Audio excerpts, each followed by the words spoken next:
মনে রাখবেন, রমজানকে যে কদর করে না, রমজানেও যে গুনাহ করে, রমজানেও যে জাহান্নাম থেকে বাঁচার চেষ্টা করে না, রমজানেও যে জান্নাতের আমল করার চেষ্টা করে না,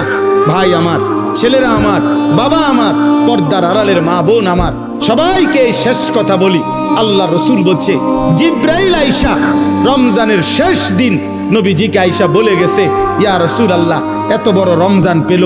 ইফতার, সাহারি, তারাবি, এতেকাফ, শবে কদর, প্রতি ঘন্টা মিনিটে এত মাফ নেওয়ার সুযোগ থাকার পরেও যেই নাফরমান জাহান্নাম থেকে বাঁচার চেষ্টা করে নাই, গুনাহ থেকে আল্লাহর কাছে মাফ নেয় নাই, জান্নাতের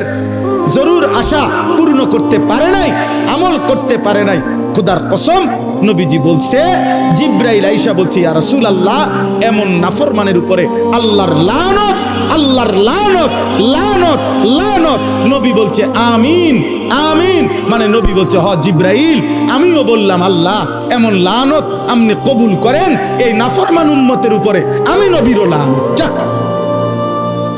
তোর রূপে খোদার লানত পড়ুক।